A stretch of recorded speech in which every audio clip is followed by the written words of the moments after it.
O Mosteiro do Diabo.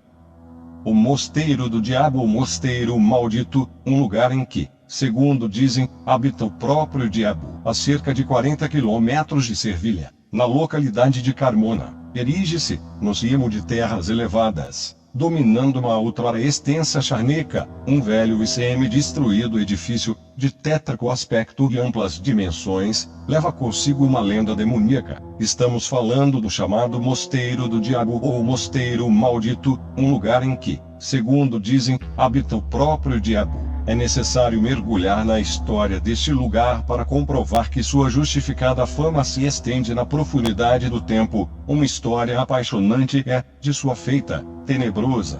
Jorge Fernandes, investigador radicado em Servilha, é uma dos que mais e melhor tem investigado a história do lugar. São as suas pesquisas que nos levam a desentranhar os primeiros mistérios do velho e mítico edifício. O que hoje conhecemos como Mosteiro Maldito ou Mosteiro do Diabo realmente se chama Horta dos Frades.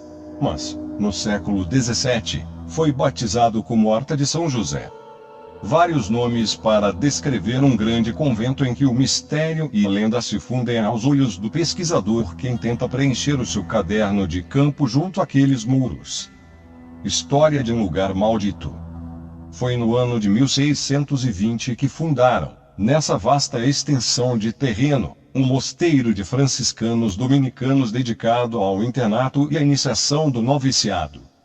Algo que realmente não pode ficar indiferente ao investigador é o fato de que, na biografia autêntica da nobre cidade de Carmona, não existe nenhum documento acerca da historiografia desse convento.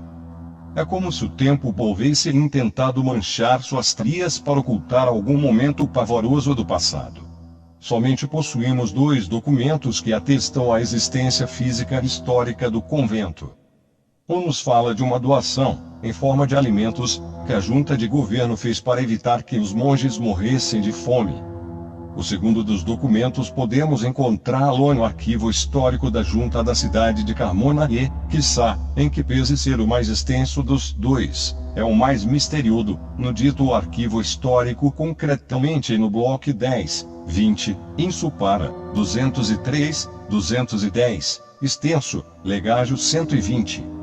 Câmara 8, deparamos-nos com um documento estremecedor, que assim diz.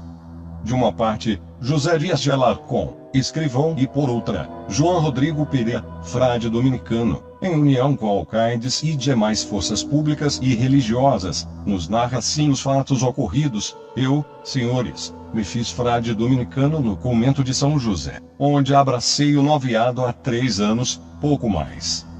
Na manhã de 20 de novembro deste ano de Nosso Senhor 1680, entrou por parte de Cantilana um aspirante ao noviciado que disse chamar-se, segundo me lembro, de Jaime Malvidas e que foi aceito com plena satisfação por parte do prior e dos demais.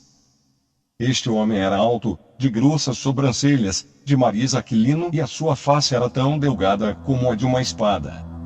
Nunca o vi em companhia de outros na horta ou na capela, o que nos causou estranheza.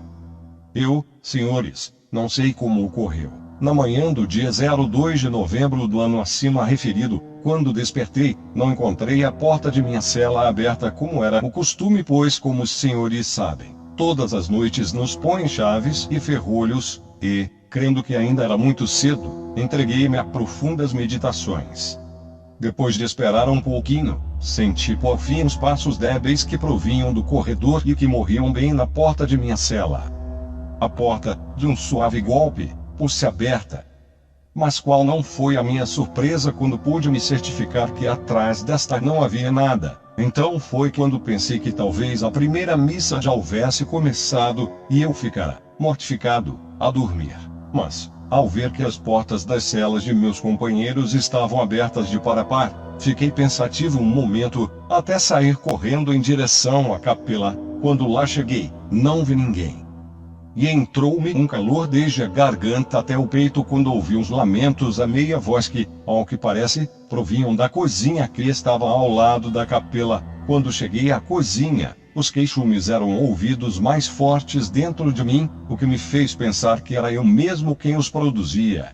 Mas prontamente percebi que o lugar de sua procedência era a cave, e, sem poder evitar, vi-me, não sei como, descendo suas íngremes escadas.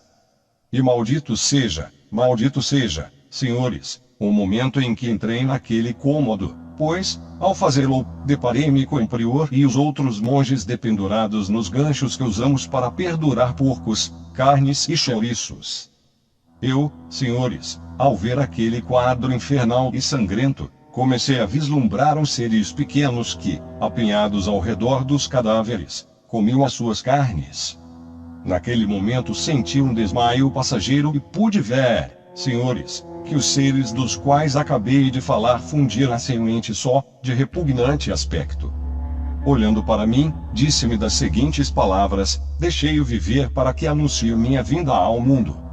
Então, um incêndio começou a se alastrar pela cave, não pude mover um músculo sequer para mover-me e fugir e, quando fiz, a mesma voz, a que me referi anteriormente, voltou a dizer: vai e diga que Satanás está aqui. Isto é só uma parte desses aterrorizante documento que fala de demônios, de seres estranhos e de terríveis assassinatos ocorridos no interior do edifício. Outra parte interessante desse documento é o que relata o alcaide Alonso Sanz de Heredia. Em seu relato fala acerca do momento do sepultamento dos monges assassinados e alude a um fato insólito e, ao menos, estremecedor. Conta que no momento do sepultamento, realizado nos terrenos da cave, e, diante de muitos compatrícios de Carmona, foi testemunha de um fenômeno sobrenatural. Tal consistiu no obscurecimento do céu e, em meio a colunas de fogo, a visão de um rosto horrível que tinha a forma de um animal nocivo. Mais tarde, num raio fulminante, desceu uma luz branca e, sob esta, um ser de forma mais humana. Comenta que todo mundo saiu apavorado. Outro momento estranho desse mesmo relato é a de uma tentativa de exorcismo por parte do povo, da qual derivou muito mais vítimas pelas mãos do próprio demônio. Depois desses fatos, mandaram salgar o lugar para expulsar o demônio e desapossar de todo o mal aquele local sagrado. Uma bula papal ordenou que fossem rezadas missas e realizadas procissões na cidade de Carmona. Todo o documento a que nos referimos foi assinado pelo arcebispo de Jarez da época e que, em sendo vero, conferiria uma aura de inquestionável credibilidade ao que aconteceu lá no século XVII. Há relatos de que o mosteiro hoje existente não é o mosteiro real da história. Dizem que o mosteiro real foi destruído e construído um novo em seu lugar. Mas os ganchos pendurados na cozinha do mosteiro lembram muito o caso dos monges mortos. Esperamos que tenham gostado dessa história. Então vamos ficando por aqui. Deem o like, aperte o sininho e se inscreva. Vídeos novos 2 vezes por semana. Muito obrigado pela audiência e fui.